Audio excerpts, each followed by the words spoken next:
오셔서 은혜의 성령님 하늘 가르고 임하소서. 할렐루야. 제가 지난주에 다음 시간에 성령 다 받게 하겠다고 그랬는데 이렇게 많이 올 줄은 모르고 그런 소리 했습니다. 다 같이 성령을 받으라.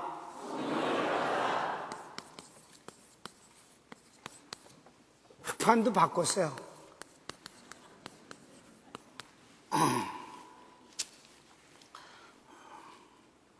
지난 시간에 예수님의 그리스도 사역과 성령님의 역사에 대해서 우리가 봤습니다. 예수님은 하나님이시고 하나님이 아들로서 이 땅에 오셔서 우리를 하나님의 아들로 회복시키시는 구원의 역사를 이루심에 있어서 잉태, 그리고 준비, 그리고 그리스도로 증거받으심, 복음사역, 귀신 추방과 병고침, 마침내 부활하심까지도 다 성령님에 의해서 이루어졌다는 사실을 확인했습니다. 기억나십니까? 예수님도 성령님 없이는 아무 일도 하지 않았는데 우리야 두말할 것 없지 않겠습니까? 우리의 구원도 역시 마찬가지입니다. 구원사적 입장에서 하나님이 약속하시고 아들을 보내시고 아들은 구원을 완성하시고 성령님은 이 완성하신 예수님의 구원을 가지고 우리 속에 오셔서 보증하시고 인도하시고 마침내 천국으로 인도해 주시는 분입니다. 그러니까 우리가 예수 믿고 구원을 얻는 과정에서도 성령님 없이는 아무것도 되는 것이 없는 것이죠. 왜냐하면 성령이 아니고는 예수님을 주라 할 자가 없다 했습니다. 그런데도 불구하고 우리가 이 성령님을 의지하지 아니하고 사는 이유가 뭘까요? 첫째는 성령님 그분에 대해서 실감할 만한 정립된 지식이 없는 것도 사실이고, 또 하나는 하나님이 주신 일반 은총이 거의 완벽하기 때문에 특별 은총 없이도 잘 살고 나름대로 성공할 수 있기 때문에 의지하지 않는다는 말씀을 드렸습니다.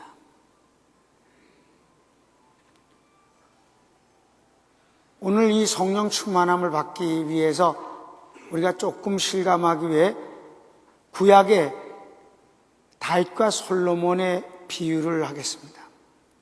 두 사람은 부자지간이니까 DNA 측면에서 보면 가장 똑같은 사람 아니겠습니까? 그런데도 결과가 너무 달랐다는 사실이죠.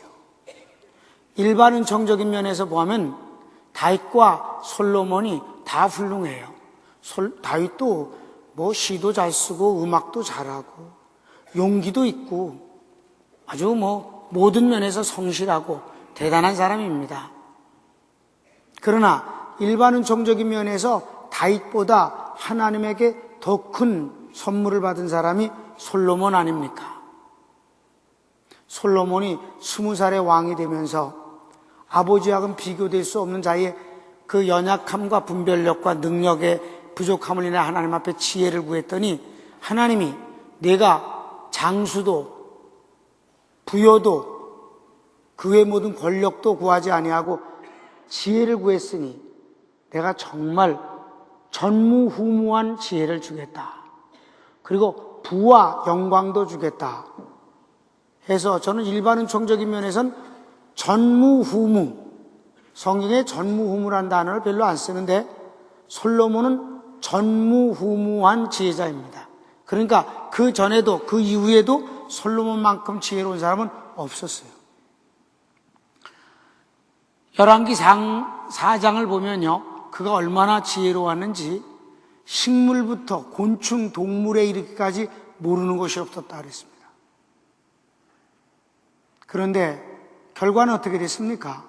솔로몬은 하나님이 주신 이 놀라운 지혜 때문에 그 지혜를 가지고 외교력을 발휘하고 평화를 어떻게 하면 잘 유지할 수 있는 걸 알았습니다. 하나님을 의지하기보다는 이웃의 나라의 공주들을 전부 아내로 맞다가 보니 그들이 외로우니까 친정에서 섬기던 우상을 섬김으로 말미암아 하나님의 나라에 우상 박물관을 만들어버리고 말았으며, 그도 너무나도 영광스럽고 부족함이 없는 것 가운데서 사니까 하나님 의지원하지 아니하고 오히려 우상을 섬기게 됨으로 말미암아 그 결과는 비참하게 되어진 것입니다. 그래서 전도서에 시작하는 말에 헛되고 헛되니 헛되고 헛되도다 하면서 16절 이후에는 그가 많은 자기가 지혜를 가졌는데 그 지혜가 자기를 더욱 번뇌케 했다. 그 지혜도 헛되다 하였습니다. 여러분, 성경에는 하나님을 경외함이 지혜의 근본이라 하였습니다. 그럼 여기에 비해서 다윗은 어땠을까요? 다윗이 하나님 앞에 큰 범죄를 저지른 건 우리가 잘 아는 우리아를 잔인하고 교활하고 아주 정말 용서할 수 없을 만큼 그런 못된 방법으로 죽였습니다. 하나님이 분노하셨고 저에게 벌을 내리셨어요. 성경은 우리아의 외에는 다른 것으로는 하나님 앞에 크게 범죄한 일이 없다 하였습니다. 그런데 아무튼 이 우리아를 죽인 것 때문에 하나님 앞에 크게 벌을 받는데, 그 벌을 받는 현장에서 하나님 앞에 기도하는 내용이 시편 51편입니다. 모든 벌을 다 받겠다고 했어요. 다만 한 가지만큼은 용서해 주셔야 합니다. 한 가지만큼은 그 벌을 받을 수 없습니다. 그게 뭔 일을 아세요? 내게서 성신만 거두지 마옵소서. 성령이 떠나서는 아무것도 안 된다는 걸 저가 알았다는 사실입니다. 특별 은총이 무언 줄 잘 안 사람이오시다. 다윗은 벌을 받은 이후 벌 받기 이전의 모든 삶보다 몇 배나 더 아름다운 하나님의 축복을 받았습니다. 심지어는 예수님이 이 땅에 오실 때 다윗의 후손이라는 칭호를 받기를 기뻐하셨다 했으며, 그 뒤 왕을 세울 때마다 주님은 내 종 다윗과 같이만 하면 내가 너를 복주겠다고 하셨습니다.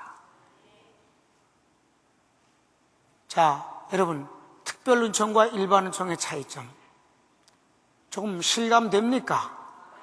특별 은총을 받아야 되겠습니까? 성령을 받읍시다. 그럼 먼저 여러분이 지식적으로 구분해야 될 문제가 있는데, 다 같이 성령 세례. 성령 세례가 있고 성령을 받는 것이 있어요. 그게 하나가 아니라 구분된다는 것입니다. 먼저 여러분이 성령 세례가 무엇인 줄을 우선 복음적으로 이해하신 뒤에 성령을 받게 되기를 바랍니다.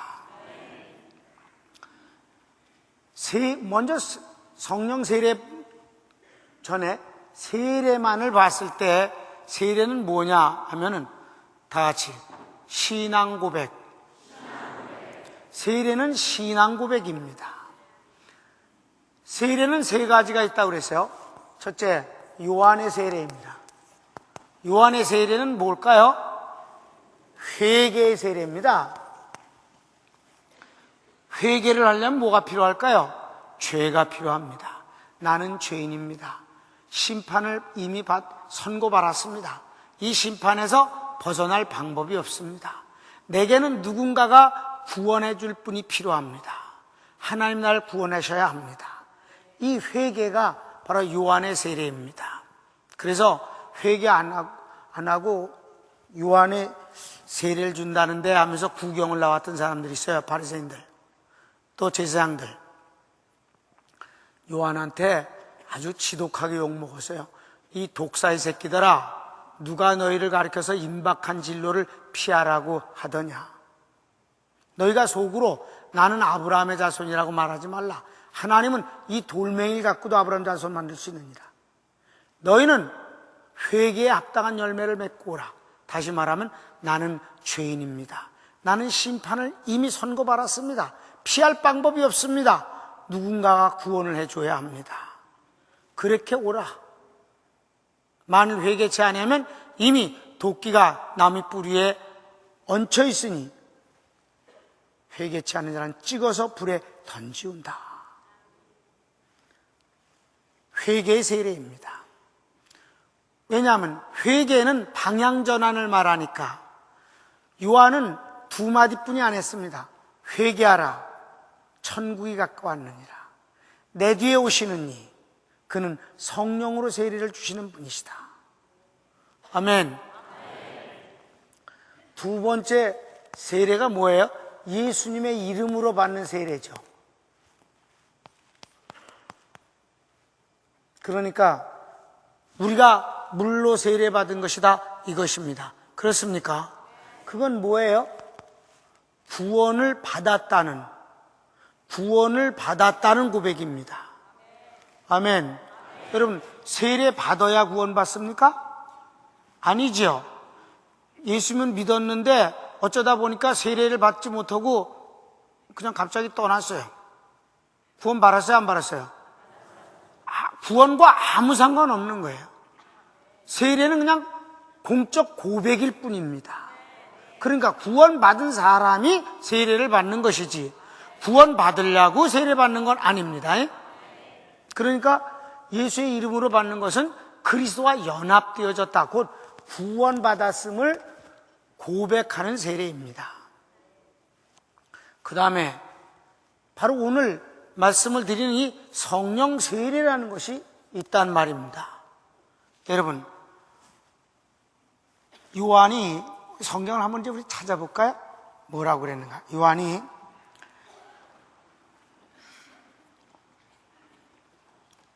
(1장 33절) 요한복음 1장 33절 34절 한번 보세요.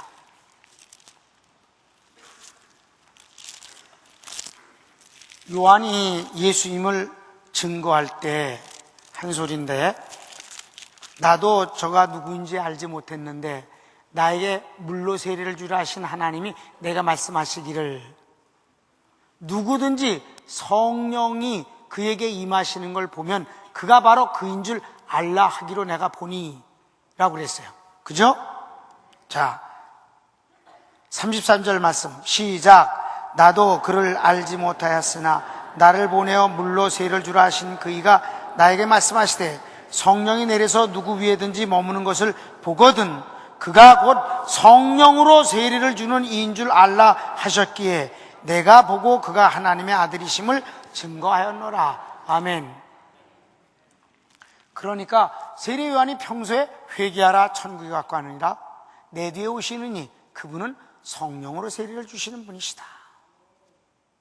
그런데 여러분, 예수님이 이 땅에 계시면서 성령으로 세례를 주시는 장면이 한 번도 안 나온단 말입니다.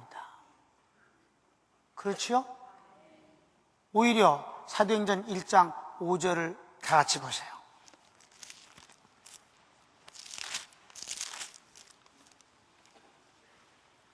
(1장 5절) 이건 뭐예요?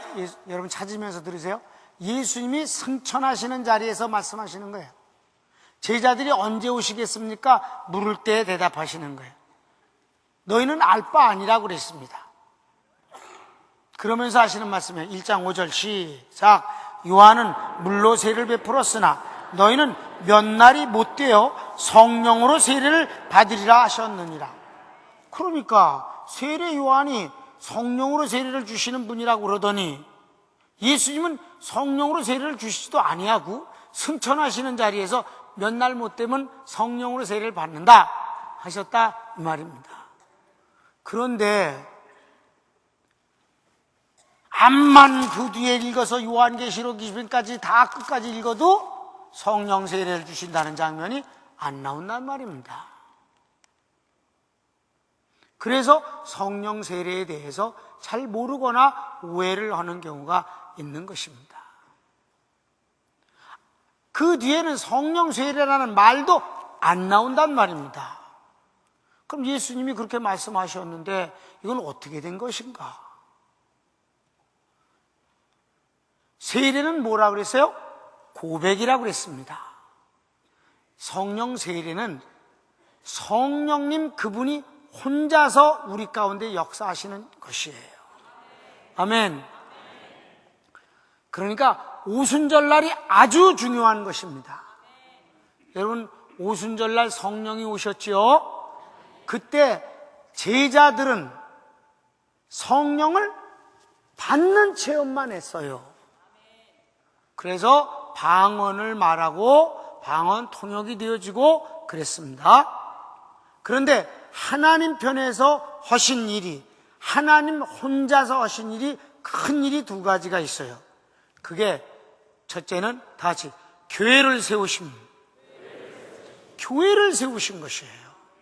성령이 오셔서 교회를 세우셨단 말입니다. 이날 오순절날 성령 오셔서, 그런데 이것도 그렇지, 교회 세우심도 그렇잖아요. 예수님이 내가 내 교회를 세우겠다고, 주는 그리스도시요 살아계신 하나님의 아들이십니다 라는 신앙 고백 위에 내 교회를 세우겠다.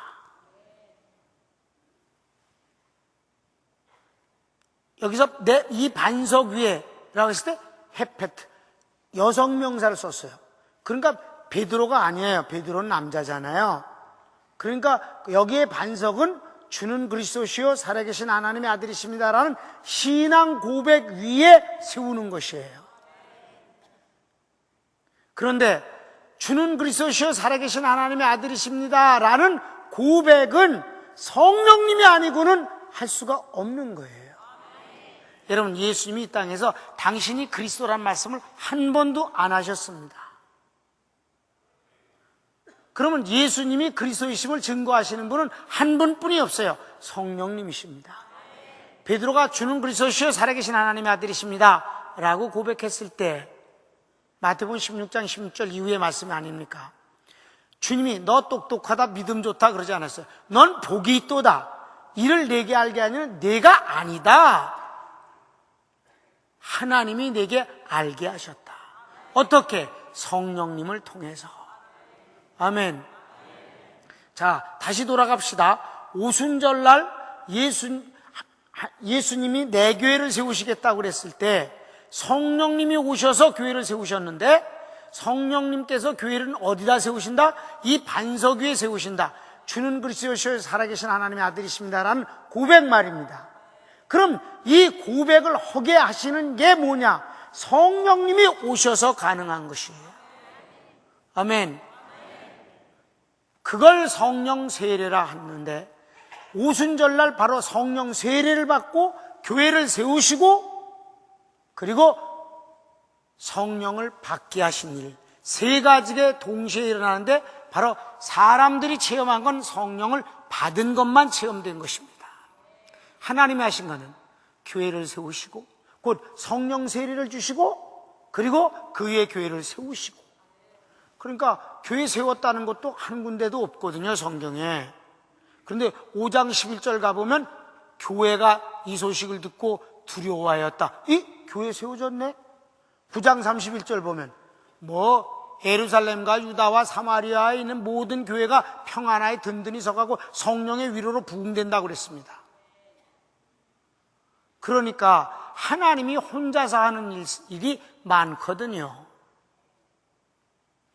성령 세례에 대해서 이제 그럼 여러분이 실감 나는 쪽으로 좀 해봅시다. 성령 세례란 뭐냐? 그러면 다 같이 큰 소리로 따라서 성령의 내주하심.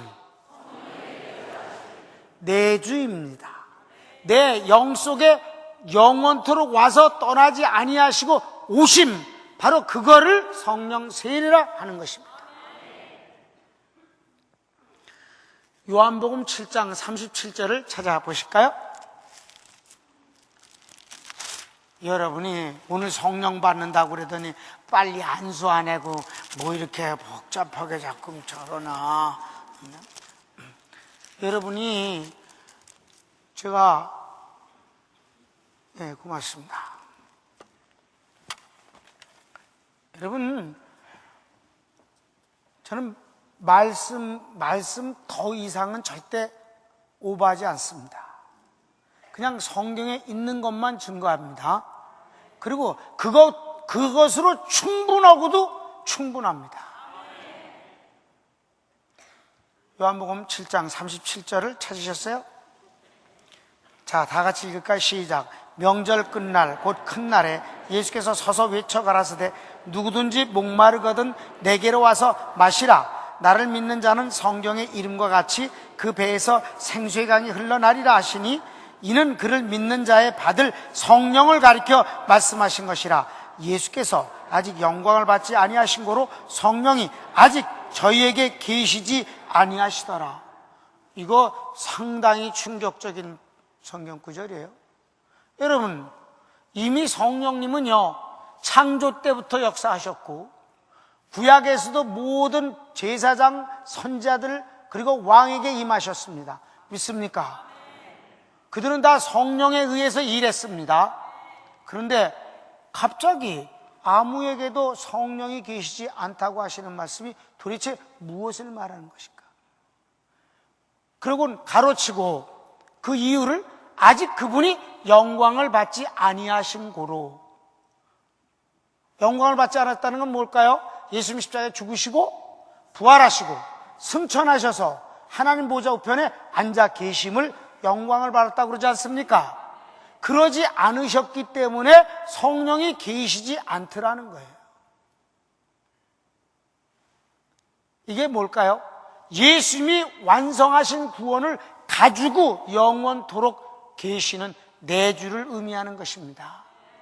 자, 그럼 예수님이 유언하시는 그 장면을 한번 가볼까요? 요한복음 14장 16절을 보시겠습니다.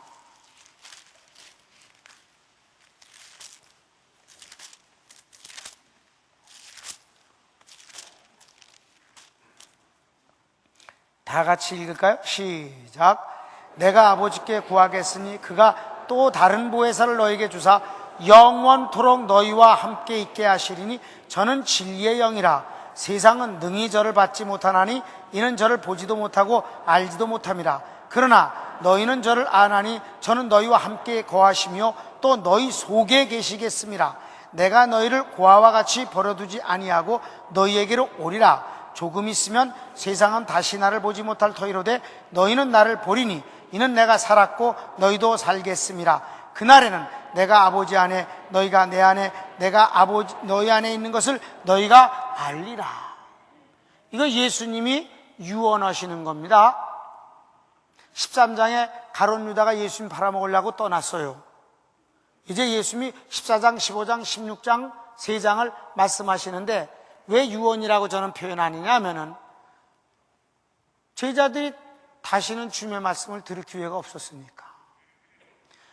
16장까지 말씀하시고 제자 셋 데리시고 17장에 성전에 가서 기도하시고 그리고 겟세마네 동산에 가서 기도하시고 마침내 체포당하셨습니다. 제자들 만나지 못했어요. 그럼 이 유언에서 주님이 말씀하시는 내용이 뭘까요? 90%가 유언은 이거잖아요. 뭐 남겨주겠다 아니면 뭐 부탁한다. 그게 유언이잖아요. 유언을 너무 많이 가리키면 그게 유언의 교육이지. 유언은 뭐 남겨주겠다 아니면 이것 좀 꼭 좀 해달라 하는 당부하는 거예요. 그러니까 주님이 남겨주겠다는 게 90%예요. 뭐냐? 다른 보혜사 곧 성령을 주시겠다는 거예요.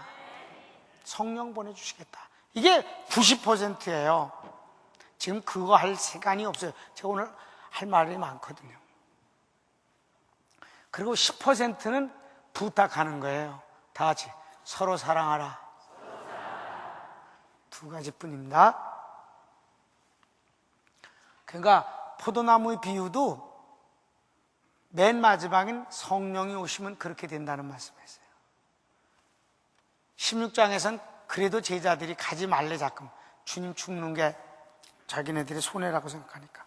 그런데 내가 실상을 너에게 말하노니 내가 가면 너에게 더 유익하다. 인간들이 자기 유익이라니까 금방 달라져서 유익이라고요? 그래, 내가 가야 성령이 너에게 오고 내가 가지 않으면 성령이 너에게 올 수 없어. 그러더니 그러니까 제자들이 그럼 가시래. 이때 말하는 성령 말입니다. 예? 이때 말씀하시는 이 성령은 너희 속에 영원토록 계시리라. 그날에는 내가 아버지 안에, 아버지가 내 안에 있는 것 같이 내가 너희 안에, 너희가 내 안에 있는 것을 알리라 했을 때 내가라고 하는 주어는 예수님이거든요. 그러니까 성령님을 통해서 예수님이 오시겠다는 건 그냥 존재하시겠다는 뜻이 아니라 그분이 완성한 구원을 가지고 오시겠다는 거예요. 바로 그것이 성령 세례입니다. 아멘. 그래서 그 세례를, 성령 세례를 받으면 성령님이 내주하시면 그때 고백을 우리는 한다 이 말이에요. 뭐라고? 주는 그리스도십니다. 아멘. 그때 고백하게 되고 그때 신분이 바뀌어지는 것이 뭐예요? 로마서 8장 가십시다.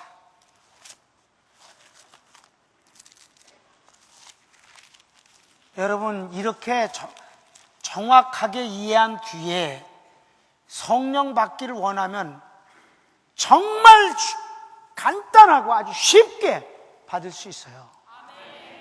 아멘. 억지로 불 때면 힘들어. 로마서 8장 보셨어요? 로마서 8장은 로마서가 기독교 교리서잖아요. 3장 21절부터 8장까지가 구원론인데 8장이 구원론의 클라이막스예요. 근데 이 구원론의 이 완성적인 이 장면에서는요, 예수님보단 성령님이 많이 나오시는 겁니다. 예수님이 구원을 완성하셨지만 그걸 가지고 오심으로 말미암아 바로 우리의 구원의 확증이 일어나기 때문이라는 말씀이에요. 이건 7장을 받아서 8장이 나왔거든요. 7장 후반이 뭐예요? 율법과 복음 문제인데 바울이 자기의 고통을 호소하지만 이건 바울 자신의 얘기가 아니라 모든 사람의 고통이고 고민입니다. 우리 속에 두 가지가 있대요. 하나님의 법을 즐거워하는 마음이 있는가 하면 또 하나님의 법을 어기고 죄를 범하고자 하는 욕구가 있다는 것이죠. 그런데 하나님을 섬기고자 하는 이 법을 지키고자 하는 것이 이기느냐 문제가 없는데 반대가 되어지는 경우가 있을 때 참으로 괴롭다는 거죠. 거기에 표현이 뭡니까? 오호라 나는 곤고한 사람이로다. 이 사망의 몸에서 누가 나를 건져내겠는가? 여러분, 크리스찬들은 이 고민이 있어야 합니다. 이 괴로움이 있어야 되는 것이에요. 아셨습니까? 그런데 그렇게 고민을 하면 좀 한참 하던지 그러자마자 7장 여러분 보세요.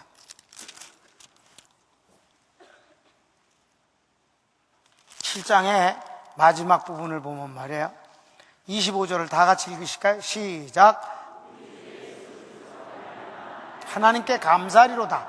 그런즉 내 자신이 마음으로는 하나님의 법을, 육신으로는 죄의 법을 섬기노라. 아니, 오라 나는 곤고한 사람이다. 이 사망의 몸에서 누가 날 건져내랴. 그러면 조금 좀 한참 좀 고민을 좀 해버려야 되는데 금방 우리 주 예수 그리스도로 말미암아 하나님께 감사하리다. 이랜다 이 말이에요.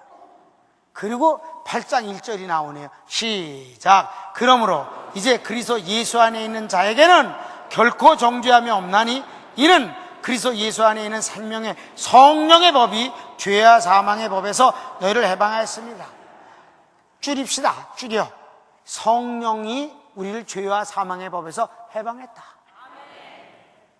여러 가지 형용사를 줄여버려. 그럼 아주 중요한 단어만 나오는 게 성령이 우리를 해방했다. 어떻게 그렇게 될 수 있을까? 해방했다니까 만세 불렀습니다. 그죠? 너무 신났어. 근데 그 뒤 얘기가 조금씩 골치 아파지기 시작해요. 한번 봅시다. 3절에 율법이 육신으로 말미암아 연약하여 할 수 없는 그것을 하나님은 하시는 7장의 고민이에요. 율법으로 말미암아서는 우리가 합격을 못해. 언제나 실패하는 자신을 볼 수밖에 없다. 절망된다. 그런데 하나님은 아신다. 우리가 못하는 걸 하나님은 아시는데 어떻게? 예수님을 통해서. 하나님은 아시는 그 죄를 인하여 자기 아들을 죄 있는 육신의 모양으로 보내어서 육신의 죄를 정하사 육신을 쫓지 않고 그 영을 쫓아 행하는 우리에게 율법의 요구를 이루어지게 하려 하심이라 그랬습니다. 그 다음에 요 말이 약간 땡겨요, 뒤가. 왜냐하면 그 뒤 육신을 쫓지 않고 라고 그랬기 때문에 5절에 육신을 쫓는 자는 육신의 일을, 영을 쫓는 자는 영의 일을 생각하나니. 맞아요, 그죠? 맞는데 그 뒤에 육신의 생각은 사망이요 영의 생각은 생명과 평안이니라. 이게 문제지 뭐. 그러니까 객관적으로 그렇다고 말씀하고 그러면 내가 육신의 일을 생각지 않아야 되는데 육신의 생각은 사망이래네. 육신의 생각 해야 안 해요? 여기서 육신의 생각은 죄를 말하는 거예요. 해야 안 해요? 참 할렐루야 교인들은 정말 정직해. 어디 가보면 내숭을 떨고 가만히 있어요.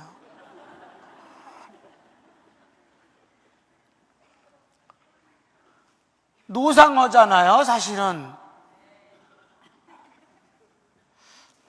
그러니까 골치가 아파진다는 말이지 뭐. 그 다음에 7절 같이 읽읍시다. 시작. 육신의 생각은 하나님과 이는 하나님의 법에 굴복하지 아니할 뿐 아니라 할 수도 없습니다. 그 다음에 육신이 있는 자들은 하나님을 기쁘시게 할 수 없느니라. 그러니까 아니 해방됐다 그러더니 뭐야 이거 진짜 뒷골이 땡기더니 이젠 뭐 망했어요. 완전히 사망이라는데 뭐 하나님과 원수라는데 바로 내가 그런 존재인데 뭐 그렇습니까? 그런데 9절에 뭐라고 그래요? 만일인데 이게 성경 가만있어요. 여기서 에이데라는 이게 나와요. 관계사가 에이데. 그러니까 정확하게 그냥 번역을 해서 읽읍시다. 다 같이. 그러나 만일. 그냥 만일이 아니에요. 그러나 만일. 이게 이제 반전되어지는 분위기예요. 그죠? 자, 그러나 만일이라고 하면서 읽어봅시다. 시작. 그러나 만일 너희 속에 하나님의 영이 거하시면 너희가 육신에 있지 아니하고 영에 있나니 누구든지 그리스도의 영이 없으면 그리스도의 사람이 아니라. 아멘. 할렐루야.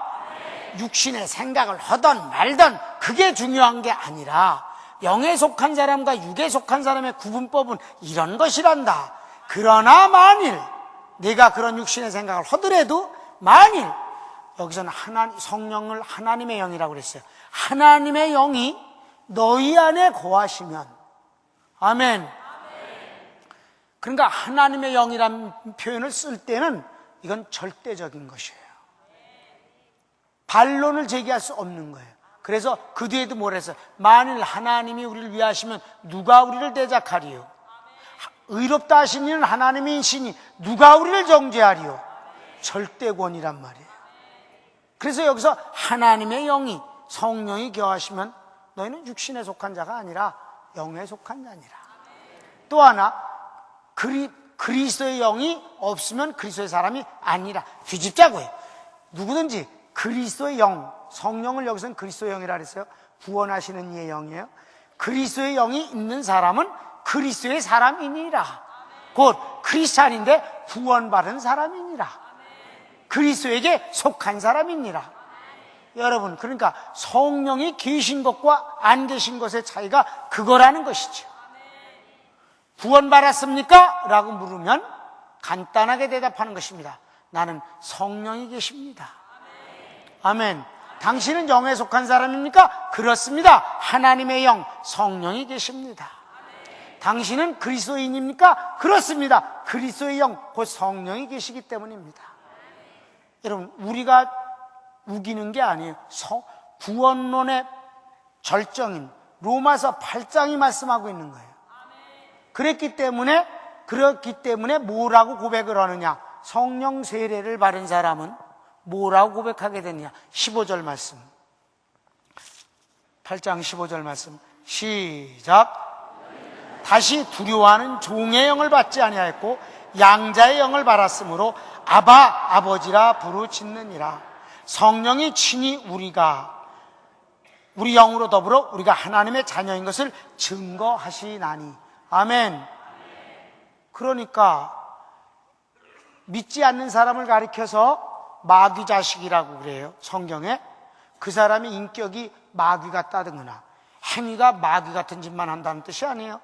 그 사람 영 속에 성령이 아니고 마귀가 있다는 뜻입니다. 아멘. 그러니까 너희는 이제 다시는 두려워하는 영, 마귀를 받지 아니하고 성령을 받았으므로 그 성령이 우리 영과 더불어서 하나님을 아빠 아버지라 부르느니라.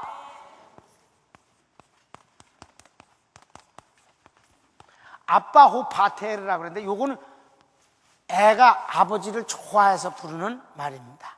아빠 그렇게 얼굴도 모르고 본 적도 없는 하나님을 우리는 아버지 해야 됩니다. 이거 흉내내서 되는 문제가 아닙니다. 이거 성령님 오셔서 되는 겁니다. 여러분이 하나님을 아버지라고 부른 날짜를 기억합니까? 못합니다. 왜냐? 아는 사람도 있습니까? 혹 아는 사람도 있을지도 몰라요. 그래 거의 모릅니다. 구원파라는 이단은 구원받은 날짜 아냐? 예수 믿은 날이겠지 뭐. 그래 그것도 모르냐? 육신의 생일은 알면서 그것도 모르냐? 당신 아냐? 안다. 언제냐? 몇 월 며칠 몇 시? 그거 거짓말입니다. 그거 인위적입니다. 왜 우리가 하나님을 아버지라고 부른 거는 내 의지로 했다면 기억할 수 있어요. 성령님이 나를 감동하심으로 했기 때문에 잘 기억이 안 나는 것입니다. 아멘. 다시 하나님 아버지, 예수 내 구주. 이거 성령님이 아니면 못하는 겁니다. 그래서 하나님을 아빠 아버지라 부르느니라. 성령이 친히 우리가 하나님의 자녀인 것을 증거하셨으므로. 자녀이면 후사, 어떤 후사? 그리스도와 똑같은 후사가 되었은즉, 후서란 상속자입니다. 하나님의 모든 것을 주님과 똑같이 상속했으니 그 영광을 받기 위하여 고난을 받는 것도 괜찮지 않느냐. 아멘. 자, 성령 세례는 이제 여러분이 이해가 됐을 줄 믿습니다. 예수님이 완성하신 그 구원을 가지고 내 영 속에 영원토록 떠나지 않고 계시는 분, 그거를 성령 세례를 받았다 하는 것인데, 오순절날 바로 그 일이 일어나기 시작한 것입니다. 아멘. 그러니까 예수님을 믿는 사람은 이미 뭘 받은 거예요? 성령 세례를 받은 사람이다. 그러니까 성령 세례 받은 사람이 물 세례를 받는 것이고, 아멘. 성령 세례를 받은 사람이 성령을 받는 것이다. 여기서 성령을 받는 것은 무엇일까요? 이제 정리를 해보면 이것은 성령의 은사를 말하는 것입니다. 아멘. 그분이 가지고 오신 모든 것, 구원과 함께 모든 것을 바로 내 영 속에 이미 갖고 오셨는데, 그 갖고 오신 은사가 이제는 여기서 폭발하듯이 드러나는 것을 성령을 받으라 라는 표현으로 성경은 말씀하시고 계시다는 거예요. 아멘.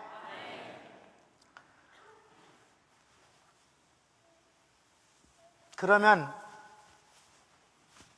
성령을 받는 장면을 한번 우리가 성경을 통해서 가보자고요. 그 장면으로.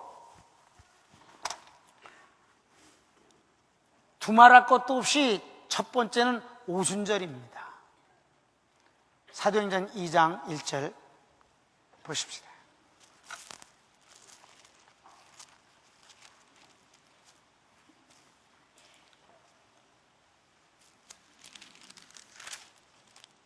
오순절이 이미 이름에 저희가 다 같이 한 곳에 모였더니 호련히 하늘로부터 급하고 강한 바람 같은 소리가 있어 저희 앉은 온 집에 가득하며 불의 혀같이 갈라지는 것이 저희에게 보여 각 사람 위에 임하였더니 저희가 다 성령의 충만함을 받고 성령이 말하게 하심을 따라 다른 방언으로 말하기를 시작하니라. 아멘. 이렇게. 그러니까 이미 여러분은 여길 공부를 했는데 하나님이 스스로 하나님이 하신 일은 이때 이미 성령 세례를 주셨고 교회를 세우셨고, 그리고 그들에게 성령 충만하여 성령의 말하게 하심을 따라 다른 방언은 은사적인 방언을 말하기 시작하더라. 그리고 방언 통역의 역사가 나타났어요. 그것은 그렇게 나옵니다. 5절에 그때 경건한 유대인이, 어떤 유대인이? 경건한 유대인이 천하각국으로부터 와서 예루살렘에 오거더니 이 소리가 나매 큰 무리가 모여 각각 자기의 방언으로 제자들이 말하는 것을 듣고 소동하였다. 여기서 각각 자기 방언이란 말은 자기 언어입니다. 한국 사람은 한국 언어, 미국 사람은 영어를, 일본 사람은 일본어로 그렇게 들려오더라는 것입니다. 여러분, 방언 통역에 대해서 오해를 하지 마세요. 방언 통역이라는 건 들려오는 것입니다. 해석이 아닙니다. 아멘. 통역이라는 단어를 써서 여러분들이 어떤 언어를 해석하는 것 같은 느낌을 받지만 절대로 그렇지 않습니다. 내가 아는 언어로 내 귀에 들려올 뿐입니다. 그게 통역이 되는 상태입니다. 믿습니까? 왜냐하면 여러분, 같은 한국말로도 10명이 통성으로 기도하면 옆에 가서 그 소리가 들려요, 안 들려요? 아무리 귀 기울여도 무슨 소리 하는지 몰라. 아우성 소리만 들려. 그렇죠? 그런데 여기 수백 명이 방언을, 그냥 언어도 아니고 아무도 알아듣지 못하는 방언을 들이 말하는데 어떻게 해석이 되겠어요? 각각 우리 난곳말로 들리다. 한번 다시 봅시다. 계속해서. 다 놀라 기이 여겨 이르되 보라, 이 말하는 사람이 다 갈릴 사람이 아니냐. 그런데 우리가 우리 각 사람의 난곳 방언으로 듣게 됨이 어쩌느냐. 각각 우리의 언어로 들려오는 것이 무슨 소리냐. 우리는 바데인가 메데인가 엘렘인가 또 메소포타미아, 유대와 가바도기와 본도와 아시아, 부르기아와 밤필리아, 애국과 및 구레네에 가까운 리베 여러 지방에 사는 사람들, 로마로부터 온 나그네, 곧 유대인과 유대교에 들어온 사람들과 그레데인과 아라비인들과 우리가 다 여기 3번이나 나요. 우리가 다 우리의 각 방언으로, 방언의 내용이 뭔가? 하나님의 큰 일을 말함을 듣는도다. 하나님의 위대하심에 찬양하는 소리를 듣는도다. 방언의 내용이 바로 하나님의 위대하심을 말하는 것이다. 아멘. 그걸 어떻게? 들려온다. 각각 우리 난곳말로 들려오는 것이다. 해석이 아니다. 들려오면 통역이 되는 것이고 안 들리면 그만인 것이에요. 믿습니까? 그 다음에 또 성령을 받는 장면이 이제 두 번째 나오는 것은 8장입니다. 8장은 여러분이 배경을 설명해 드릴게요. 사마리아인들은 유대인들과 왼수같이 지내죠. 그런데 스데반이 죽으니까 이 순교를 인하여서 민들레 꽃이처럼 이 핍박과 박해 속에서 흩어지기 시작해서 빌립 집사가 사마리아로 피난 간 것입니다. 그래도 거기 가서 복음을 전했습니다. 8장 1절을 보십시다.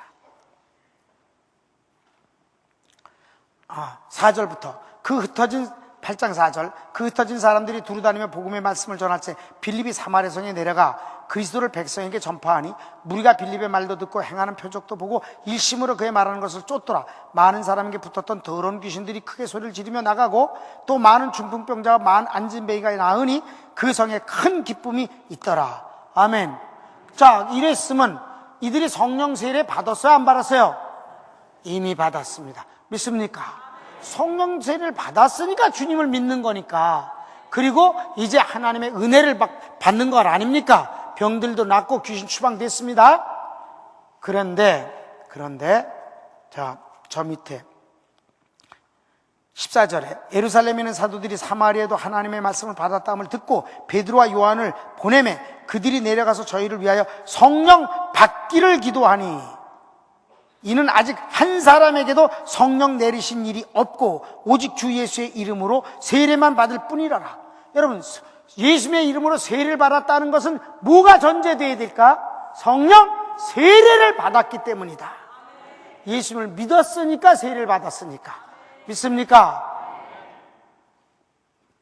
여러분, 나 아까 열심히 한 거 다 아시죠? 잊어먹은 척하는 얼굴로 날 쳐다보면 안 돼요. 여기 보면은 성령 받은 사람이 한 사람도 없고 예수의 이름으로 세례만 받았더라 그랬어요. 그러나 이들은 이미 성령 세례를 받았다. 왜? 고백을 했으니까. 그리고 그 고백하는 가운데서 은사가 막 드러나고 병 고침이 역사되지 않았느냐 이 말이에요. 그런데 성령은 안 받았다라고 그랬단 말이죠. 아멘. 여러분 다 예수 믿으시면 아멘.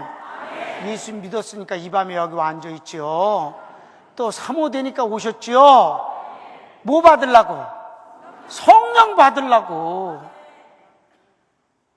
그래서 한 사람도 성령을 받지 않았다고 했어요. 그래서 그 뒤 보십시다. 그랬더니 그래서 어떻게 오직 주 예수의 이름으로 성령을 이에 두 사도가 저에게 안수함에 성령을 받는지라. 아멘. 그래서 안수가 중요하다니까요.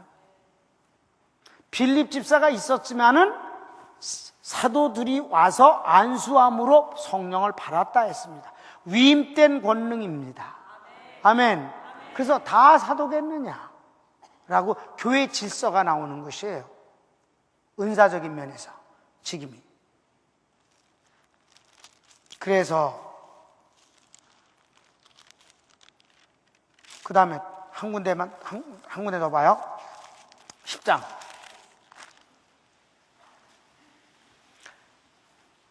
여러분, 이방 사도는 하나님이 누굴 부르셨어요? 바울. 그렇습니다. 그런데 첫 번째 이방인이 성령 받게 된 사람은요, 저 종씨예요. 고넬료. 근데 그 고가 성은 아닌 것 같아요.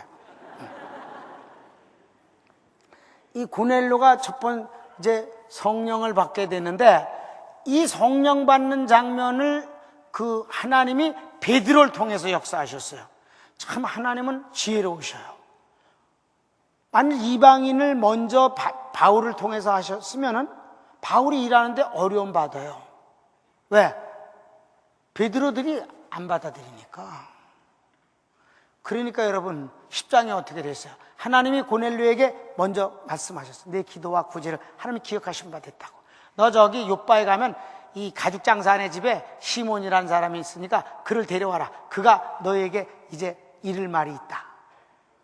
근데 그때 같은 시간에 베드로는 옥상에서 기도하고 있었어요. 근데 아주 흉측한 환상이 보이는 거예요. 평생에 먹어보지 않은 그런 짐승이 큰 보재기가 있는데 거기에 다 들어갔고 하늘에서 내려오는 거예요. 이게 레위기 11장에 나오는 동물들이에요. 먹지 말라고, 가증하니 먹지 말라고 한 거. 박쥐부터 시작해갖고. 생각만 해도 아주 그런 건데 하나님이 이러시는 거예요. 잡아먹어라. 그러니까 베드로가 즐거움을 하면서 내 평생에 그거 먹어본 적이 없는데 왜 먹으라 그럽니까? 그랬더니 하나님이 야, 내가 깨끗하다고 그랬는데 네가 왜 더럽다고 그러는 거야? 먹어. 이러더니 하늘로 올라가더니 3번이나 그게 반복되니까 참 베드로가 얼마나 힘들겠어요. 이게 어떻게 된 건가? 그때 노크 소리가 난 거예요. 여기 시몬이란 분 계십니까? 누구냐? 나 고넬료라는 백부장이 보내서 왔습니다. 이 백부장, 여러분 백부장이면요 한 도시에 그 로마의 그 치안을 담당하는 책임자입니다.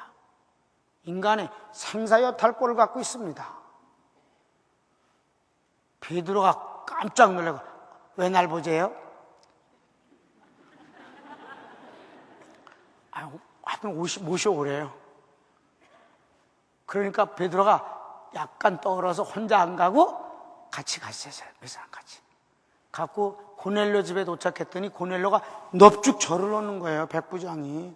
그러니까 베드로가 막 일어나라고 그러지 말라고 이래갖고 그때 고넬료가 자기 집안만이 아니라 막 아는 사람들 다 초청해갖고 여러 사람이 같이 기다리고 말씀하십시오 이렇게 했어요. 그래서 이제 아주 찜찜한데 베드로는 이방인하고 밥도 안 먹으니까 찜찜하면서도 하나님이 그렇게 강권해서 역사하시니까 어쩔 수 없이 말씀을 증거하시는 것이 10장 44절입니다. 다 같이 보십시다. 10장 44절 시작. 베드로가 이 말할 때에 성령이 말씀 듣는 모든 사람에게 내려오시니 베드로와 함께 온 할례 바른 신자들이 이방인들에게도 성령 부어주심을 인하여 놀라니 이는 방언을 말하며 하나님 높임을 들음이러라. 이게 뭘까요? 방언 통역이에요. 여기서도 들었다. 믿습니까? 들려오더라는 거예요. 해석이 아니에요. 쉽게 말하면 통역이 아니에요. 들려왔어요. 해석하는 척하면 안 돼. 알아듣는 자가 없다고 그랬어. 분명히 14장에 보면 방언은 그 영이 하나님께 비밀을 말하는 것으로 알아듣는 자가 없다. 해석은 불가능하고 그럼 어떻게 되느냐? 내 난곳말로 들려오면 그게 통역이다. 아멘. 그리고 방언은 기도이지 응답이 아니에요. 기도는 사람이 하나님께 하는 것이에요. 그런데 기도 중에서도 영의 기도예요. 그러니까 육신에 배고프다니 돈 벌겠느니 이런 건 아니에요. 하나님의 위대하심을 찬양할 뿐이다. 아멘. 방언이 궁금하시면 시편을 읽으셔. 거기 하나님 찬양하는 소리도 꽉 차 있으니까. 아셨습니까? 그래서 뭐라 그랬어요? 이에 베드로가 가로되 이 사람들이 우리와 같이 성령을 받았으니. 성령을 어떻다고요? 받았으니. 성령을 받았으니 누가 능히 물로 세례짐을 그 말이요. 아멘. 11장은요 돌아가서 이 얘기만 계속 한 거예요. 11장 읽을 것도 없어. 10장 읽고는 그대로 가서 고백한 거예요. 그래서 12장부터 바울이 안디옥 교회에서 목회하고 선교하는 모든 활동을 베드로들은 다 이해하고 영광 돌리고 협력하고 함께했다 이 말입니다. 그러니까 여러분 보세요. 자, 오순절날 처음 오시니까 그분이 일방적으로 역사하셨고 연출하셨어. 막 연출도 어마어마하게 불의 혀같이 갈라지는 것이 막 저희들을 휘감고 급하고 강한 바람이 막 휘어잡고 참 주님이 막 연출을 멋지게 하셨어요.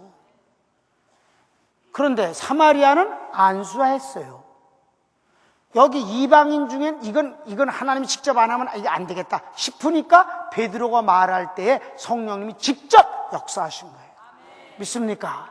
분위기상 그렇다 이 말이에요. 왜? 베드로가 이거 안 하려고 그러거든. 이방인들. 그러니까 이방인에겐 주님이 직접 역사하시니까 깜짝 놀래갖고 받는 사람이 깜짝 놀라는 게 아니라 그걸 본 사람이 더 깜짝 놀랐어요. 우리와 똑같이 이방인들에게 성령 부어주시고 저희들이 성령을 받았으니 우리가 물로 세례를 주는 걸 누가 금하겠는가?寧큰 물로 세례를 줬다 이 말이에요. 왜? 성령 세례를 받았으니까. 아멘. 그리고 성령을 또 받았는데 물로 세례를 주는 그 말 이유가 뭐가 있겠는가? 오늘 본문으로 본 19장은 여러분의 처음에 봐서 벌써 잊어먹었죠. 1시간 전에 본 거. 다시 가세요. 19장. 에베소에 갔을 때 이 말이 참 굉장한 말이에요. 바울이 첫 마디가 다 같이 너희가 믿을 때에 성령을 받았느냐? 나는 여기에만 이 말씀이 나온다고 보지 않습니다. 어디든지 가서 너희가 믿을 때 믿는 사람을 만날 때마다 바울은 이 말을 했다고 생각되어집니다. 너 믿을 때 성령 받았느냐? 라고. 아멘. 왜냐하면 주님이 역사하심을 보십시다. 중요한 부분에마다 저희들이 성령 받기를 그렇게 원하셨고 그렇게 행하셨다 이 말이에요. 아멘. 예루살렘에 처음에 그랬고 사마리아는 그러니까 예수님이 예루살렘과 온 유대와 사마리아와 땅끝까지 그 과정이 넘어갈 때마다 성경은 성령 받는 장면을 특별히 기록하고 있고 특별히 이 예배소는 그때 당시 아시아에서 제일 중심 도시예요. 제일 큰 곳이에요. 그러니까 이 사건이 있은 이후 그가 우리는 세례 요한의 세례뿐이다. 그러니까 그러냐? 그리고 예수님에 대해서 자세히 얘기하고 그리고 물로 세례를 받았어. 자세히 얘기하는 동안에 저희들은 성령 세례를 받은 거예요. 믿은 거예요. 믿습니까? 그래서 물로 세례를 주었어요. 성령 세례를 받아서 주님을 고백했으니까 물 세례를 주었죠. 그 다음에는 안수하니 저희들이 방언도 하고 하나님 높이는 소리를 듣더라. 통역도 일어났다. 아멘.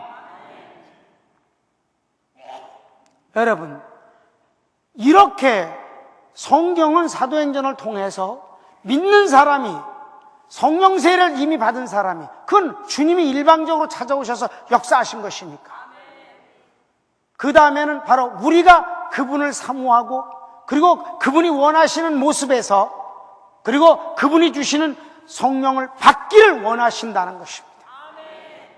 믿으시면 아멘. 오소서 내